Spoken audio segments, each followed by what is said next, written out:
2027 मधील सिंहस्थ कुंभमेळ्याच्या पूर्वतयारीसाठी नाशिकमध्ये मुख्यमंत्र्यांच्या अध्यक्षतेखाली महत्त्वाची बैठक सुरू। कुंभमेळ्यातील शाही स्नानाच्या तारखा आजच जाहीर होणार।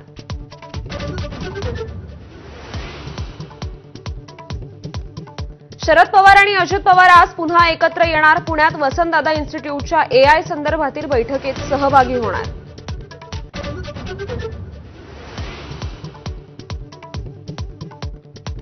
पाकिस्तानसाठी हेरगिरी केल्याप्रकरणी एनआयएकडून 8 राज्यात 15 ठिकाणी छापेमारी।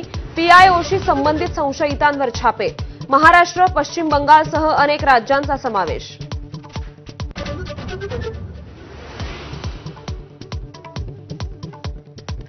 पाकिस्तानला चीनकडून मोठ्या प्रमाणात पाठिंबा। पाकिस्तानच्या लष्करी उपकरणांमध्ये 80% चीनी उपकरणं। सिंगापुरातील शांग्री-ला संवादात सीडीएस अनिल चव्हाणांची माहिती।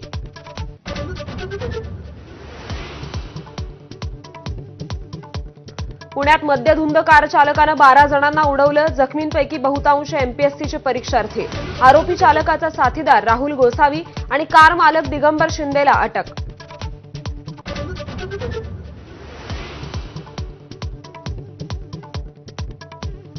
संभाजीनगरच्या फुलंब्री तालुक्यात हुंड्यासाठी विवाहितेला अमानुष मारहाण आणि चटके।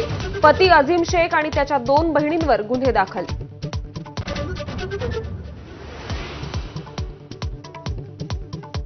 अपेंडिक्सच्या ऑपरेशन दरम्यान रुग्णाच्या पोटाची त्वचा भाजली। नातेवाईकांचा आरोप। वाशिमच्या सरकारी रुग्णालयातला प्रकार।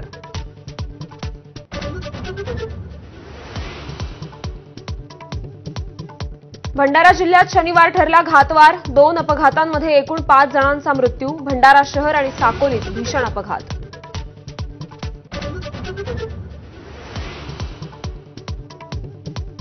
राज्यातील बहुतांश भागात 10 जूनपर्यंत पावसाची विश्रांती। शेतकऱ्यांनी पेरणी आणि लागवडीची घाई करू नये।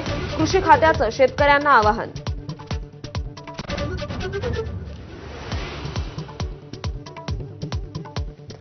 व्यावसायिक वापराच्या गॅस सिलेंडरच्या किमती घटल्या। 19 किलोचा सिलेंडर 24 रुपयांनी स्वस्त। रेस्टॉरंट्स, हॉटेल आणि ढाबे चालकांना दिलासा।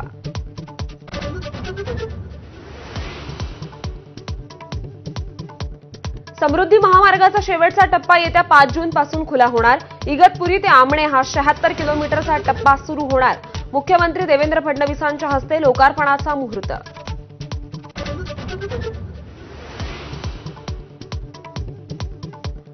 आयपीएलचा आज दुसरा क्वालिफायर सामना। मुंबई आणि पंजाबमध्ये थेट लढत। विजयी संघ फायनलमध्ये बंगळुरूशी भिडणार।